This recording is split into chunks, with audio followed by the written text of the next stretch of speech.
오늘부터는 그의 이름 모사라는 제목으로 설교했던 찰스 스펄전 목사님의 설교를 통해서 이사야 9장 6절의 말씀을 묵상하겠습니다. 자, 오늘은 이 설교 가운데 첫 번째 요점인 하나님의 모사의 내용 가운데 일부분을 함께 읽고 묵상하도록 하겠습니다. 먼저 본문의 말씀을 읽겠습니다. 이는 한 아기가 우리에게 낳고 한 아들을 우리에게 주신 바 되었는데 그의 어깨에는 정사를 메었고 그의 이름은 기묘자라 모사라 할 것임이라. 아멘. 설교 내용을 읽도록 하겠습니다. 자, 오늘 아침 우리는 예수 그리스도의 두 번째 호칭인 모사, 즉 상담자에 대해서 살펴볼 것입니다.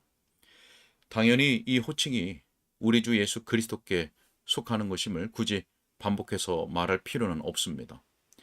이 구절을 메시아를 지칭하는 것으로 이해하지 않으면 우리는 이 구절을 올바로 이해하지 못하는 것입니다. 이 세계가 망쳐진 것은 한 상담자에 의해서였습니다. 바로 사탄이 뱀으로 가장하고 강교한 술책으로 여인에게 조언했습니다. 그래서 그녀가 하나님처럼 되고자 하는 욕망으로 선악을 알게 하는 나무의 실과를 따먹지 않았습니까? 우리의 어머니로 하여금 자기의 창조주께 반역하도록 하고 그 죄의 결과로서 이 세상의 사망과 사망에 수반되는 모든 고통을 들어오게 만든 것은 바로 그 악한 충고가 아니었습니까? 자, 사랑하는 여러분, 만약 세상이 한 상담자에 의해 파괴되었다면 그것을 회복하기 위해서도 한 상담자가 있어야만 할 것입니다. 타락이 상담으로 인한 것이었다면 분명 상담 없이는 세상이 회복되어 일어설 수 없을 것입니다. 하지만 그러한 상담자를 둘러싼 어려움들에 주목하십시오. 해를 끼치는 상담을 하는 것은 쉽지만 지혜롭게 상담하는 것은 어렵습니다. 무너뜨리기는 쉬워도 세우는 것은 얼마나 어려운지요. 이 세상을 혼란스럽게 하고 해악을 세상에 초래하기란 쉽습니다. 한 여인이 그 열매를 땄고 불행한 결과가 초래되었습니다. 자, 하지만 이 혼돈을 질서로 회복하고 이 아름다운 지구를 뒤덮은 해악들을 제거하는 일, 이 일은 정말 어렵고 놀라운 일입니다. 그래서 그리스도께서 그 일을 시도하려고 앞으로 나섰으며 그분이 그의 풍성한 지혜로서 그 일을 확실히 성취하셨습니다. 그 일이 그분에게는 영예와 영광이 되고 우리에게는 위로와 구원이 되었습니다. 자, 우리는 이제 그리스도께 부여된 이 칭호, 우리의 구속자에게 부여된 이 독특한 칭호에 대해 논하려고 합니다. 여러분은 왜 그분에게 그런 칭호가 부여되었는지, 그리고 왜 그러한 모사가 꼭 필요했는지에 대해 이해할 것입니다. 자, 우선 그리스도께서 모사로 불리시기에 합당한 이유는 그분이 하나님과 함께 하시는 모사이기 때문입니다. 여기서 우리는 아주 엄숙한 주제로 들어가기 때문에 경외심을 가지고 말해야 합니다. 우리에게 계시되어 온 바는 세상이 존재하기 전에, 그리고 아직 하나님께서 별들을 만드시기 전에, 그리고 우주 공간이 생겨나기 오래 전에 전능의 하나님께서 자기 자신과 엄숙한 회의를 개최하셨다는 것입니다. 아버지와 아들과 성령이 함께 무엇을 행할 것인지에 대해 신비로운 회의를 여셨습니다. 그 회의에 대해서는 비록 우리가 성경에서 아주 적은 부분만을 읽을 뿐이지만 그럼에도 그 회의가 있었던 것은 확실합니다. 우리는 그것에 대해 풍부한 흔적들을 가지고 있습니다. 비록 그 가르침이 어떤 사람도 접근할 수 없는 광채로 인해서 분명하게 감지하기가 어렵고 또 단순하게 교리적으로 설명되지는 않지만 그럼에도 불구하고 우리는 그 위대하고 영원하며 놀라운 회의에 관해서 빈번히 나타나고 있는 흔적들과 언급들을 대할 수 있습니다.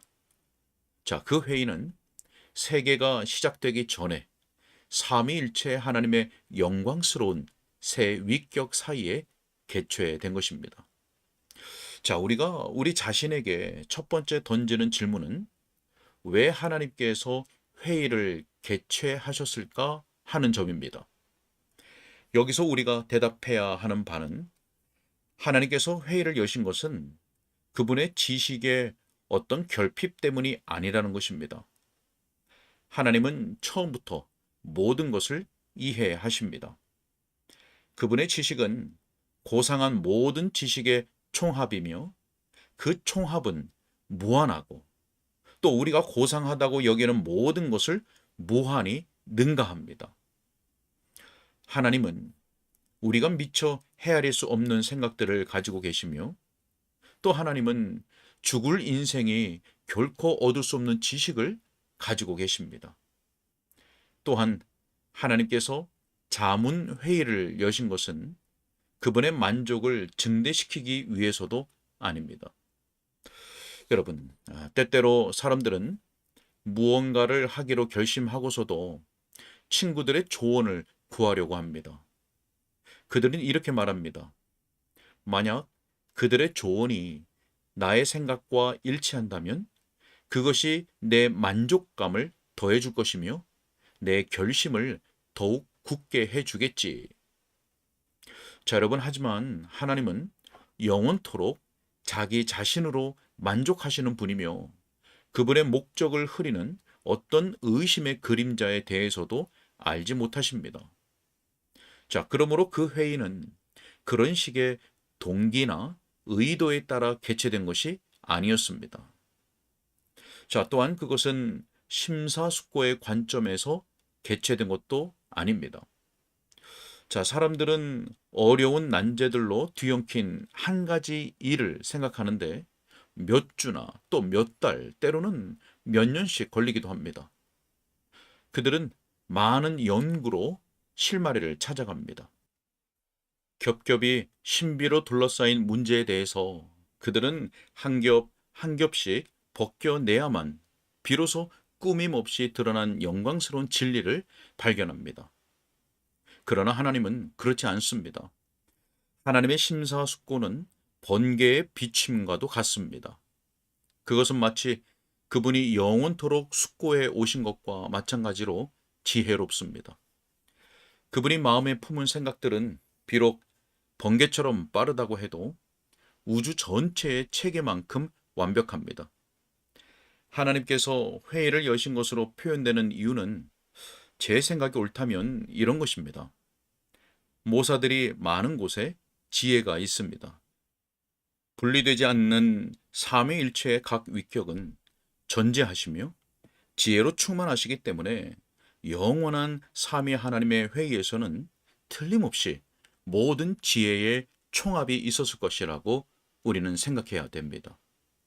자, 또 한편으로 그것은 성삼위의 만장일치와 협력을 우리에게 보여주시기 위함이었습니다. 창조나 구원에 있어서 성부 하나님 홀로 행하신 것은 아무것도 없습니다. 예수 그리스도께서 홀로 행하신 것은 아무것도 없습니다. 심지어 그분의 구속 사역조차도 비록 그분이 어떤 의미에서는 홀로 고난을 당하셨다고는 해도 그 일이 완성되기 위해서는 성령의 지원하시는 손길과 성부의 용납하시는 미소가 필요했습니다.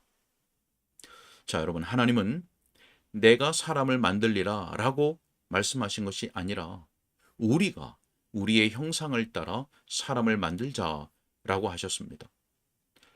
또 하나님은 단지 내가 구원하리라 라고 말씀하시지 않았습니다. 오히려 성경의 선언들을 우리가 유추해 볼 때 복되신 삼위일체의 새 위격들의 계획이 있었습니다. 그 계획이란 사람들을 구원하여 그들로 삼위 하나님을 찬미하도록 하기 위한 것입니다. 자, 그러므로 하나님을 위해서가 아니라 우리를 위하여 그 회의는 개최되었습니다. 곧 우리로 하여금 영광스러운 삼위 하나님의 합의와 그 계획의 깊은 지혜를 알도록 하기 위함입니다. 자, 그 회의와 관련하여 또 한 가지를 진술하겠습니다. 이런 질문이 있을 수 있습니다. 아직 태양이 그 위치를 알기 전 행성들이 그 궤도 위를 달리기 전에 그때 열렸던 처음 회의에서 논의된 주제들이 무엇이었을까요? 자, 우리는 이렇게 대답합니다. 첫 번째 주제는 창조였습니다. 우리는 우리가 읽은 성경 구절들에서 지혜로 자기를 나타내셨던 주 예수 그리스도께서 세상이 창조되기 전에 하나님과 함께 계셨다고 들었습니다. 우리는 이 구절들을 그분이 하나님과 함께 계셨을 뿐만 아니라 하나님과 협력하셨다는 의미로 이해해야 합니다. 그렇게 믿을 충분한 이유가 있습니다. 그 구절들 외에도 만물이 그로 말미암아 지은 바 되었으니 지은 것이 하나도 그가 없이는 된 것이 없음을 입증하는 다른 성경 구절들이 있습니다. 이 진리를 확실하게 뒷받침하는 다른 구절을 인용할 수도 있습니다. 자, 하나님이 말씀하셨습니다. 우리가 사람을 만들자. 자, 여기서 그 논의의 일부는 세상을 만드는 것과 관련된 것이었고, 또한 세상에 거주할 피조물들을 만드는 것이었음을 알 수 있습니다. 저는 그 영원한 어전 회의에서 산들의 무게가 저울에 달려 측정되고 언덕들이 천칭 저울에 놓였었다고 믿습니다. 그때 그 어전 회의에서 바다가 어디까지 뻗을 수 있는지, 그 경계선이 어디인지가 정해졌습니다. 마치 거인이 자기 어둠의 방에서 나오듯 태양이 언제 일어나 뜰 것인지, 또 그가 자기 안식의 처소로 언제 되돌아갈 것인지가 정해졌습니다. 그때 하나님께서 어느 순간에 빛이 있으라라고 말씀하실 것인지, 언제 태양이 어두워지고 달이 핏빛으로 어두워질 것인지의 여부가 작정되었습니다. 그때 그분은 모든 천사들의 형태와 크기를 정하셨고 모든 피조물들의 목적을 정하셨습니다. 그때 그분이 무한한 지혜의 생각으로 하늘로 솟아오르는 독수리와 땅속으로 파고드는 벌레들을 구상하셨습니다. 그때 큰 일과 더불어 작은 일도, 또 광대한 것뿐만 아니라 미세한 것도 하나님의 주권적인 작정에 포함되었습니다. 그곳에서 책이 기록되었는데 그에 대해서 와츠 박사는 다음과 같이 노래합니다. 그분의 보좌 곁에 한 책이 놓여 있으니 모든 인간의 운명과 모든 천사들의 형태와 크기가 영원한 펜으로 기록되었도다. 자, 여러분, 그리스도는 창조에서 모사였습니다. 그분은 다른 누구와 더불어 의논하지 않으셨고 다른 누구도 그를 교훈하여 가르치지 않았습니다. 그리스도는 하나님의 모든 놀라운 일들을 위한 모사이셨습니다. 아멘. 오늘은 여기까지 읽겠습니다.